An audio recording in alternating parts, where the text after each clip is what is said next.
कहानी की शुरुआत में हम एक अमेरिकी फुटबॉल मैच देखते हैं जहां निक्की नाम का एक आदमी अपनी गर्लफ्रेंड जेस के साथ वीआईपी स्टैंड्स में आराम से बैठा है। मैच चल रहा है, लेकिन निक्की का ध्यान खेल पर कम और भीड़ पर ज्यादा है। उसे एक खूबसूरत लड़की अपनी सीट से उठकर चली जाती दिखती है। उसी पल उसके दिमाग में एक शरारती आइडिया आता है। वह जेस से छोटा सा दाम लगाता है। चलो देखते हैं कि कितने लोग उस लड़की को पीछे मुड़कर देखेंगे। पास बैठा एक आदमी लियोन कहता है कि वह भी दाम में शामिल होना चाहता है। निक्की मान जाता है। सब मजाक में $10 का दाम लगाते हैं और गिनती शुरू कर देते हैं। जब लड़की स्टैंड से चली जाती है तो आखिरी गिनती 8 होती है। 7 लोग पीछे मुड़कर देखते हैं। इस दांव में जेस की भविष्यवाणी सबसे करीब होती है तो वह जीत जाती है। लियोन बिना हिचकिचाहट पैसे दे देता है और अगला राउंड शुरू करने का सुझाव देता है। इस बार दांव है कि अगला फाउल कौन सी टीम करेगी। जेस कहती है कि उसे खेल के बारे में ज्यादा पता नहीं, तो वह बाहर हो जाती है, लेकिन निक्की $1000 का दाम लगा देता है। जैसे ही सीटी बजती है, रेफरी फाउल का संकेत देता है और निक्की की चुनी हुई टीम ही फाउल करती है। वह जीत जाता है और पैसे अपनी जेब में डाल लेता है। हारने के बाद भी ल्यूअन और उत्साहित हो जाता है और कहता है, इस बार $5000 का दाम लगाते हैं। सवाल यह है कि खिलाड़ी गेंद पास करेगा या दौड़ेगा। निक्की थोड़ा हिचकिचाता है इतने बड़े दांव पर, लेकिन आखिरकार मान जाता है। ल्यूअन अनुमान लगाता है कि खिलाड़ी दौड़ेगा और निक्की कहता है कि पास करेगा। सीटी बजते ही खिलाड़ी गेंद लेकर दौड़ता है, यानी निक्की $5000 हार जाता है। अब निक्की फैसला करता है, कोई बात नहीं, $5000 हार गए, यहां रुकते हैं। और जेस से कहता है कि कॉफी पीने चलें। वह जाना चाहता है, लेकिन ल्यूअन जोर देता है। वह कहता है, तुम वीआईपी लाउंज में बैठे हो, तुम्हारे पास पैसे हैं, $5000 पर इतना परेशान क्यों होना। एक और दाम लगाते हैं, इस बार 10,000 का। आखिरकार निक्की मान जाता है। अब सवाल है कि अगला पास सही होगा या नहीं। निक्की हाँ कहता है, लेकिन दूसरी टीम पास इंटरसेप्ट कर लेती है। निक्की ने अब $15,000 हार दिए हैं। पैसे निकालते हुए वह थोड़ा नाराज हो जाता है। सोचते हुए वह कहता है, इस बार 50,000 का दाम लगाते हैं। जेस ये सुनकर हैरान हो जाती है, लेकिन निक्की गुस्से में लगता है। यहाँ किस्मत उसके साथ नहीं है। वह अगला दाम भी हार जाता है और 50,000 और दे देता है। अब जेस उसे तुरंत रुकने के लिए कहती है, लेकिन निक्की का गुस्सा और अहंकार हावी हो जाता है। बिना सोचे वह अगला दांव 1 लाख का लगा देता है। ल्यूअन हंसता है और चिढ़ाता है, तेरे पास इतने पैसे भी हैं क्या। निक्की चुपचाप एक मोटी गड्डी नकदी मेज पर फेंक देता है। ये देखकर ल्यूअन भी उत्साहित हो जाता है। इस बार निक्की दांव लगाता है कि अगला पास इंटरसेप्ट हो जाएगा और पूरा नहीं होगा, लेकिन पास सफल हो जाता है। अब निक्की ने $1 लाख का नुकसान झेल लिया है। वह समझ नहीं पा रहा कि इस फंसाव से कैसे निकले। जेस भी उसके व्यवहार से स्तब्ध है, लेकिन अब खेल गंभीर मोड़ पर पहुंच चुका है। निक्की कहता है, मेरे पास 1 मिलियन बाकी हैं, सब दांव पर लगाते हैं, देखते हैं इस बार कौन जीतता है। फैसला कार्ड्स से होगा। चूंकि ल्यूअन लगातार जीत रहा है, वह उत्साह से पागल हो गया है। वह निक्की को एटीएम मशीन की तरह देखने लगता है। ल्यूअन अपना कार्ड खींचता है, क्लब्स का 5। अब निक्की को सिर्फ 5 से ऊंचा कार्ड चाहिए। जीतने की संभावना बहुत ज्यादा है। निक्की आत्मविश्वास से कार्ड उठाता है और पलटता है, हार्ट्स का 3। ये देखकर जेस अपनी कुर्सी से गिर पड़ती है। जब निक्की ने खेल शुरू किया था तो सिर्फ $10 का दांव था, लेकिन अब वह 1 मिलियन से ज्यादा हार चुका है। इतनी शर्मनाक हार के बाद उसके पास कहने को कुछ नहीं बचा। वह चुपचाप जेस का हाथ थामता है और बाहर चल देता है। वह गहरे दुख में है, लेकिन ल्यूअन उसे और चिढ़ाता है। वह कहता है, यही होता है जब मास्टर से पंगा लेते हो। निक्की रुक जाता है और एक और दांव लगाता है, इस बार 2 मिलियन का। अब आइडिया थोड़ा अलग है।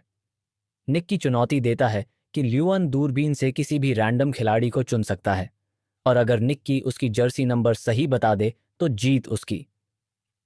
ल्यूअन थोड़ा कंफ्यूज हो जाता है। वह कहता है, ये तो माइंड रीडिंग जैसा है, लगता है निक्की खुद को फेल करने की साजिश रच रहा है। ल्यूअन को शक होने लगता है कि निक्की शायद चीटिंग कर रहा है। शक दूर करने के लिए निक्की कहता है, ठीक है, मैं गेस नहीं करूंगा। इस बार जेस करेगी।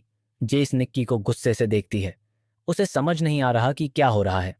वह कहती है, इतने सारे लोगों में जर्सी नंबर कैसे गैस कर लूं? ये कहकर वह जाना चाहती है, लेकिन ल्यूअन का सिक्योरिटी गार्ड उसे रोक लेता है और उनके बीच छोटी सी झड़प हो जाती है। जेस खुद को थोड़ा शांत करती है। निक्की उसे कहता है कि मैदान को देखो और जो नंबर अपना लगे वो बोल दो। ल्यूअन दूरबीन उठाता है और एक खिलाड़ी चुन लेता है। फिर जेस दूरबीन लेती है और पूरा मैदान स्कैन करती है। हर तरफ जर्सी नंबर दिख रहे हैं। कैसे गैस करे? तभी उसकी नज़र एक जाना पहचाना चेहरा पर पड़ती है और निक्की के शब्द याद आते हैं कि जो नंबर अपना लगे वो चुनो। उनका दोस्त फरहाद जर्सी नंबर 55 पहने था। जेस को समझ आ जाता है कि ये सब निक्की का प्लान है। वह नंबर 55 कहती है और वो सही साबित होता है। ल्यूअन स्तब्ध रह जाता है। जेस भी सोचने लगती है कि निक्की को कैसे पता था कि ल्यूअन 55 ही चुनेगा। लेकिन उस पल ये मायने नहीं रखता। उन्होंने दांव जीत लिया है। दोनों ने 1 मिलियन का प्रॉफिट बनाया और सारी हारी हुई रकम वापस ले ली। वे स्टेडियम से 2 बड़े बैग्स भरे कैश लेकर निकल जाते हैं। कार में निक्की जेस को बताता है कि सब कुछ उनका प्लान था। वे लंबे समय से ल्यूअन को ट्रैक कर रहे थे। ल्यूअन हाई सोसाइटी में अपनी बुरी जुआ की आदत के लिए मशहूर था। वह किसी भी दांव पर कूद पड़ता था। निक्की की टीम ने पूरा सेटअप प्लान किया था। जैसे ही ल्यूअन अपने होटल रूम से बाहर निकला, नंबर 55 उसके अवचेतन में प्लान कर दिया गया। सिक्योरिटी गार्ड के लेबल पिन पर 55 लिखा था।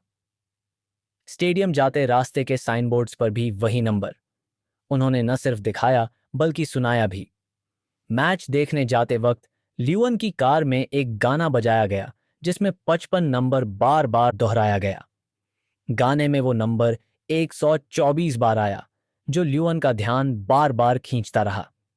साथ ही फरहाद की फोटो भी दिखाई गई, जो विजुअल मेमोरी बनाती। तो जब ल्यूअन ने दूरबीन से देखा तो उसका दिमाग खुद ब खुद 55 की तरफ गया और जेस ने फरहाद को देखते ही 55 बोल दिया। जेस को पहले कुछ नहीं बताया गया था ताकि उसके एक्सप्रेशंस नेचुरल रहें और किसी को शक न हो। ये सब सुनकर जेस निक्की से पूरी तरह इम्प्रेस हो जाती है। इसके बाद कहानी हमें कुछ दिन पीछे ले जाती है। बस कुछ दिन पहले निक्की बिस्तर पर लेटा था, जेस उसके बगल में, और एक आदमी उसके सिर पर बंदूक तानाए खड़ा था। जेस उसके बगल में बैठी थी। ये वही शख्स था जिससे निक्की ने हाल ही में मुलाकात की थी। साफ था कि किसी ने निक्की को फंसाया था, लेकिन उसके चेहरे पर डर का नामो निशान नहीं था। वह शांतिपूर्वक कहता है, मेरे पास एक पैसा भी नहीं है, गोली मारनी है तो मार दो। बंदूक वाले आदमी ने निक्की की प्रतिक्रिया देखी और फटाक से समझ गया कि ये आदमी उनसे भी ज्यादा चालाक है और उसका अंदाजा बिल्कुल सही था। निक्की एक मास्टर कॉन आर्टिस्ट था जो छोटे मोटे चोरियों को महारत हासिल कर लेता था। जेस ने ही निक्की को धोखा देकर उस कमरे में लाया था, लेकिन निक्की ने उसमें कुदरती टैलेंट देखा। उस वक्त जेस को कुछ समझ नहीं आया। जब बंदूक वाला आदमी चला गया तो निक्की ने जेस से कहा, तुम में तोहफा है, अगर इस धोखा देने की कला को निखार लो तो बहुत आराम की जिंदगी जी सकती हो। निक्की ने कहा, यह हमारा फैमिली बिजनेस है। मेरा बाप, उसके बाप सब कॉनमैन थे। हम खून से चोर हैं। हर ट्रिक, हर मूव हमारे लिए गेम है।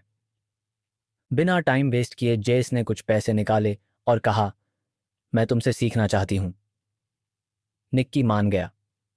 बाहर जाते वक्त उसने जेस की एक अंगूठी चुरा ली और उसे खबर भी नहीं हुई। जब तक वो समझ पाती, उसकी घड़ी भी गायब हो चुकी थी।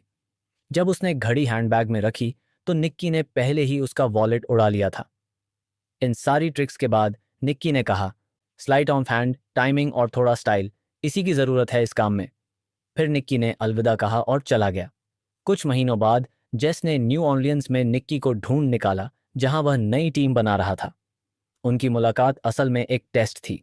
निक्की देखना चाहता था कि जेस टीम ज्वाइन करने लायक है या नहीं।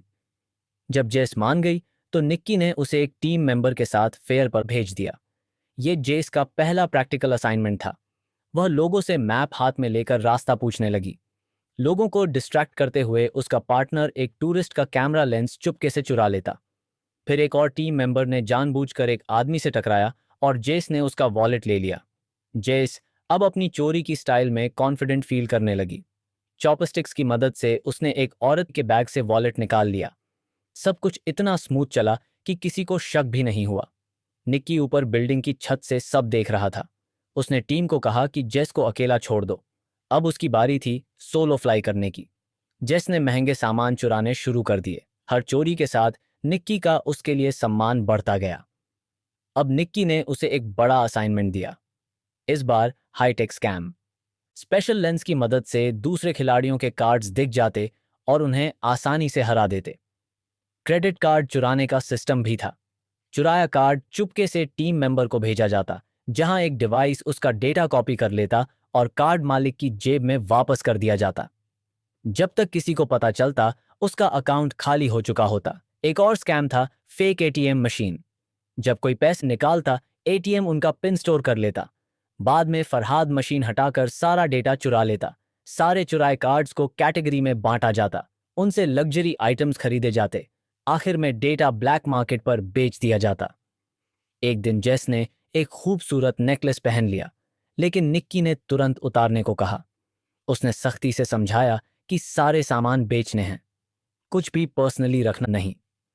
जेस पहली बार इतने बड़े स्केल की धोखेबाजी देख रही थी। चुराए हुए सामान की पहाड़ी के बीच खड़े होने का एहसास सरप्राइजिंग था।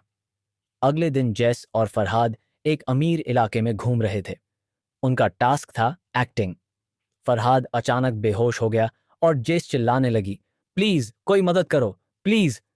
ये डिस्ट्रैक्शन था, जिसका फायदा बाकी टीम ने आसपास के अमीरों से चोरी करके उठाया। काम हो जाने के बाद पूरी टीम एम्बुलेंस में छिपकर भाग गई। प्लान इतना परफेक्ट था कि किसी को कुछ समझ नहीं आया। उस रात सब ने मिलकर सेलिब्रेट किया। निक्की ने सबकी तारीफ की, क्योंकि उन्होंने सिर्फ एक हफ्ते में 1.2 मिलियन कमाए थे। अगले दिन सारे टीम मेंबर्स अलग अलग जाने की तैयारी कर रहे थे। डॉक्यूमेंट्स नष्ट किए जा रहे थे और निक्की ने सबको आश्वासन दिया कि उनका पैसा कुछ दिनों में बैंक अकाउंट में ट्रांसफर हो जाएगा। लेकिन पुराने मेंबर्स जानते थे कि निक्की का एक आखिरी मिशन बाकी है। अगली सुबह निक्की जेस को स्टेडियम के वीआईपी लाउंज ले गया। उसने जेस के सामने पूरा डेमो दिया कि कैसे वे कुछ मिनटों में $1 मिलियन कमा सकते हैं। अब तक जेस निक्की से प्यार करने लगी थी। उसे लगता था कि वो निक्की की गर्लफ्रेंड है, इसलिए वो ये सब दिखा रहा है। लेकिन निक्की ने उसे सिर्फ अपने फायदे के लिए टीम में लिया था। जब सब खत्म हुआ तो निक्की ने उसे $80,000 कैश दिए और आखिरी अलविदा कहा। जेस आंसुओं भरी आंखों से उसे देखती रही। उसका दिल टूट गया, क्योंकि वो निक्की से प्यार कर बैठी थी। साथ ही उसे लगता था कि 80,000 बहुत कम है, क्योंकि निक्की ने अभी अभी 1 मिलियन कमाया था। लेकिन निक्की की दुनिया में इमोशंस की कोई जगह नहीं थी। जेस ने अब उसके दिए। लगभग 3 साल बाद एक रेस कार सर्विस स्टेशन पर रुकती है और हम निक्की को फिर देखते हैं। उसकी आंखों में थकान है और चेहरे पर साफ लिखा है कि उसके पैसे खत्म होने को हैं। लंच के दौरान वो जॉर्ज से मिलता है, जो एक रेस कार टीम का मालिक है। जॉर्ज की रिसर्च टीम ने एक नया एल्गोरिदम डेवलप किया था, IXR, लेकिन वो इसे और बेहतर बनाकर जीतने के चांस बढ़ाना चाहता था। इसलिए उसने निक्की को हायर किया। प्लान सिंपल था। निक्की उनके चीफ इंजीनियर बनकर प्रिटेंड करेगा। फिर जॉर्ज और निक्की के बीच फेक फाइट स्टेज करेंगे, ताकि दूसरी टीमें उनके जाल में फंसें। उसके बाद निक्की फेक एक्सआर को राइवल टीम को बेचेगा, जबकि जॉर्ज की टीम असली सिस्टम यूज करके आसानी से जीतेगी। डील के हिसाब से निक्की को इस जॉब के लिए €1 मिलियन मिलने थे और फेक सिस्टम बेचने के पैसे भी उसके। निक्की को ये जॉब मजाक लगी। वो ऐसी स्कैम अपनी नींद में भी कर सकता था, लेकिन जॉर्ज का बटलर उसे बिल्कुल ट्रस्ट नहीं करता। वो सीधे धमकी देता है, अगर कुछ गड़बड़ की तो सीने में गोली मार दूंगा। निक्की ने टक्सीडो पहना और शाम को पार्टी में जाने के लिए निकल पड़ा। निक्की और जॉर्ज का प्लान था कि भीड़ के सामने फेक फाइट करें, लेकिन प्लान तब बिखर गया। जेस लाल ड्रेस में सीढ़ियों से उतरती हुई आई। वो सीधे जॉर्ज को गले लगाने चली गई। ये देखकर निक्की की आंखें गुस्से से भर गईं। उसका दिमाग सुन्न हो गया। 3 साल बाद वो जेस को देखा, और वो किसी और के साथ, वो भी उसी आदमी के साथ जिसने निक्की को हायर किया था। जेस शांतिपूर्वक निक्की के पास आती है और कहती है कि वो अब कॉन आर्टिस्ट नहीं रही और 3 साल पहले जो हुआ वो अब मायने नहीं रखता। वो ये भी कहती है कि जॉर्ज को उनके पास्ट रिलेशनशिप के बारे में कुछ नहीं पता और बेहतर होगा कि वैसा ही रखें। ये सुनकर निक्की गुस्से से तिलमिला उठता है। वो एक ग्लास वोदका उठाता है और एक घूंट में पी जाता है। पहले तो वो गुस्सा दिखाने का प्लान कर रहा था, लेकिन अब वो सच में गुस्से में था। सबके सामने जॉर्ज से फाइट अब ड्रामा नहीं, रियल थी। उनकी फाइट ने राइवल रेसिंग टीम का ध्यान खींचा। ठीक प्लान के मुताबिक जल्दी ही सिक्योरिटी आया और निक्की को पार्टी से बाहर फेंक दिया, लेकिन अब उसके पास राइवल टीम का बिजनेस कार्ड था। अगली सुबह निक्की मैक्लेरन टीम के मालिक से मिला। वो सीधा कहता है, मैं तुम्हें EXR सिस्टम बेचना चाहता हूं, कीमत 3 मिलियन यूरो। टीम मालिक के पास पैसे की कोई कमी नहीं थी, तो बार्गेनिंग की जरूरत नहीं। उसने सिस्टम को ट्रैक पर टेस्ट किया और रिजल्ट देखकर उसका चेहरा चमक उठा। निक्की ने वादा किया कि पूरा सॉफ्टवेयर 48 घंटों में डिलीवर कर देगा। इसी बीच जेस सड़क पर फरहाद से मिलती है। फरहाद निक्की ने भेजा था। वो जेस को बताता है कि निक्की को 3 साल पहले जाना जरूरी था। उसके पास कोई चॉइस नहीं थी। फरहाद ये भी कहता है कि निक्की अभी भी उससे प्यार करता है। फिर वो जेस को एक बॉक्स देता है जिसमें वही नेकलेस है जो जेस को कभी पसंद आया था। रियल हो या फेक फर्क नहीं पड़ता। जेस का दिल पिघल जाता है। वो फरहाद से कहती है कि वो निक्की पर भरोसा नहीं कर सकती, लेकिन उसकी आंखें कुछ और कह रही थीं। उसके मन में अभी भी फीलिंग्स थीं। खैर, डील के दिन निक्की आता है और मैक्लेरन टीम के मालिक को सॉफ्टवेयर सौंप देता है। बदले में एक तगड़ा आदमी उसे 3 मिलियन यूरो का सूटकेस थमा देता है। लेकिन निक्की का स्वभाव ऐसा था कि वो कभी रिस्क लिए बिना काम नहीं करता। उसने उसी सॉफ्टवेयर की कॉपी हर रेसिंग टीम को गुप्त रूप से बेच दी थी। हर हैंडशेक के साथ उसे और यूरो मिलते। जिसने भी हाथ मिलाया वो मिलियंस दे गया। रेस शुरू होने तक किसी को अंदाजा नहीं था कि हर टीम को एक ही EXR सिस्टम बेचा गया है। उस रात भागने के बजाय निक्की ने जेस को मैसेज किया कि अगर वो टाइम पर आ गई तो साथ भाग सकते हैं। निक्की इंतजार करता है, लेकिन कोई नहीं आता। जैसे ही वो हार मानकर जाने लगता है, जेस आ जाती है। लेकिन भागना अब बहुत देर हो चुका है, क्योंकि उसी पल मैक्लेरन टीम की ओर से उसे 3 मिलियन देने वाला वही तगड़ा आदमी निक्की के सामने आ खड़ा होता है। असल में वो जॉर्ज का आदमी था। उसे सच पता चल गया था कि निक्की ने फेक सॉफ्टवेयर की बजाय ओरिजिनल बेच दिया। उसे 1 मिलियन की परवाह नहीं थी। अब वो फुल रेसिंग गियर पहनकर निक्की की कार से जानबूझकर टकरा जाता। एक भयानक एक्सीडेंट के बाद निक्की और जेस दोनों कैद हो जाते हैं। उन्हें बांध दिया जाता है और सारा चुराया कैश जॉर्ज के सामने बिछा दिया जाता है। जॉर्ज गुस्से से तमतमाया हुआ है। उसने सॉफ्टवेयर पर 40 मिलियन यूरो खर्च किए थे और अब सब बर्बाद। सबसे बुरी बात, उसे अभी भी समझ नहीं आ रहा कि निक्की ने ओरिजिनल सॉफ्टवेयर कैसे चुराया। जब निक्की कुछ नहीं बोलता तो जॉर्ज जेस की नाक दबा देता है, सांस रोक देता है। ये देखकर निक्की टूट जाता है। वो सब कबूल कर लेता है। कैसे उसने जेस को पुराने प्यार को फिर से जगाकर फंसाया। वो कहता है कि उसने वही नेकलेस दिया जो जेस को पसंद था, लेकिन इस बार उसके अंदर स्पेशल चिप थी। जैसे ही जॉर्ज ने सॉफ्टवेयर खोला, वो चिप ने उसका पासवर्ड चुरा लिया और डेटा कॉपी कर लिया। ये सुनकर जेस का दिल टूट जाता है। आंसू बहने लगते हैं, लेकिन जॉर्ज और उसके आदमी हंसने लगते हैं। उन्हें स्टोरी पसंद आती है, लेकिन एक शब्द भी विश्वास नहीं होता। जॉर्ज कहता है कि जेस कभी मेरी गर्लफ्रेंड नहीं थी। मुझे पता था कि वो मेरे पैसे के लिए मेरे साथ थी। जेस कबूल करती है कि वो जॉर्ज से प्यार का नाटक कर रही थी, सिर्फ उसके महंगे वॉच कलेक्शन को चुराने के लिए। निक्की स्तब्ध रह जाता है। तो जेस ने जॉर्ज से प्यार का नाटक सिर्फ निक्की को जलाने के लिए किया था। अब दोनों फंस चुके हैं। जॉर्ज बटलर की ओर मुड़ता है और पूछता है कि निक्की ने सॉफ्टवेयर कैसे चुराया। जैसे ही निक्की मुंह खोलता है, बटलर अचानक गोली चला देता। गोली निक्की के सीने में लग जाती है। जॉर्ज का चेहरा पीला पड़ जाता है। वो घबरा जाता है और बटलर से कहता है, मैं पैसे दोबारा कमा लूंगा, लेकिन अगर मर्डर के लिए पकड़ा गया तो मैं बर्बाद। जॉर्ज जल्दी से बटलर को फायर कर देता है और वेयरहाउस से भाग जाता है। जेस बेकाबू होकर रो रही है, लेकिन बटलर शांतिपूर्वक कहता है, चिंता मत करो, मैं असल में निक्की का आदमी हूं। सच ये था कि बटलर निक्की का बाप था। उसने गोली सावधानी से सिर्फ दिल के पास मारी थी, न कि से होकर। उसने टेप से घाव सील किया, सुई से एक्स्ट्रा ब्लड निकाला और निक्की के सीने में एयर प्रेशर बैलेंस किया। अचानक निक्की की आंखें खुल जाती हैं। वो जिंदा है। ये क्रेजी प्लान था, लेकिन काम कर गया। उनके पीछे पैसों का पहाड़ था। तीनों वेयरहाउस से निकल जाते हैं। निक्की असल में अनाथ था और इस आदमी ने ही पाला था। इसी ने उसे सारी ट्रिक्सां सिखाई थीं। उनका रूल सिंपल था, कभी इमोशनल मत होना। लेकिन अब निक्की सच में जेस से प्यार कर बैठा था। बटलर दोनों को सड़क किनारे छोड़ देता है और सारा पैसा अपने साथ ले जाता है। निक्की के पास कुछ नहीं बचा, लेकिन हॉस्पिटल जाते वक्त उसकी नज़र जेस के हाथ में चमकती चीज पर पड़ती है। वो जॉर्ज की 2 लाख की वॉच थी। निक्की उसकी ओर देखता है, जेस उसकी ओर देखती है और दोनों मुस्कुरा देते हैं। ऐसी ट्रिक्स और स्लाइट ऑफ हैंड से दुनिया के किसी भी कोने में उन्हें भूखा नहीं सोना पड़ेगा। अगर वीडियो पसंद आया तो चैनल को लाइक और सब्सक्राइब करना न भूलें। अगली वीडियो में